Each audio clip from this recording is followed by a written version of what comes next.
I think I want to close out this first half of the show with a little bit of fucking A's, as they have hired their 19th manager in history, as they let their previous manager, Bob Melvin, go for nothing because they didn't want to pay him his $4 million salary anymore, and just gave him away to the San Diego Padres, who will benefit greatly.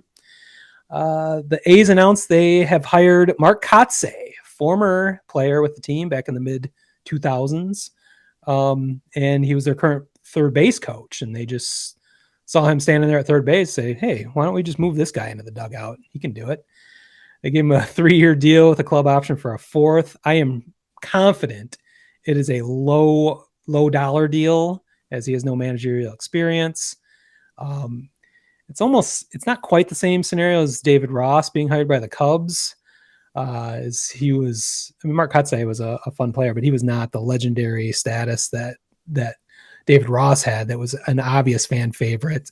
David Ross also was a broadcaster for a while before, so he had some options. He didn't have to, if he wanted to manage, or he wasn't hurting for money or looking for a payday necessarily. He wanted to manage the Cubs. So Kotsay, I think, like I said, I think he's got it's made sense for the A's because they can control him, much as I think the Cubs can control David Ross if they need to. The front office can, and he's a low dollar deal, and it's just kind of it's as soon as they got rid of Bob Melvin, it kind of soured my whole outlook on what the A's are going to be looking like in 2022. As if they can't even afford the $4 million for their manager, they're obviously in sell mode.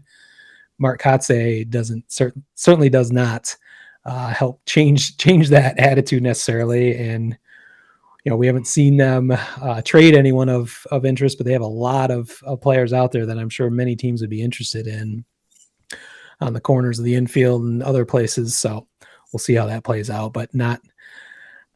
I mean, I like Mark Kotsay. He was a player I enjoyed watching when I was out there my 1 year in the Bay Area.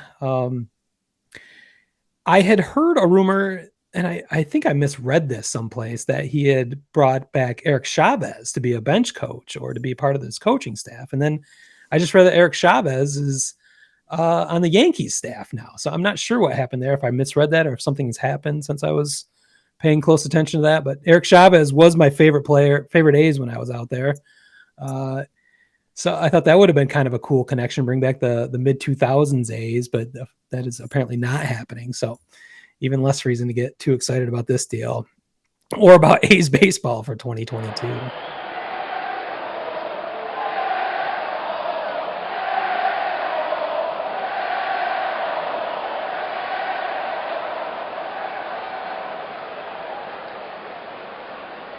Word Hole Media.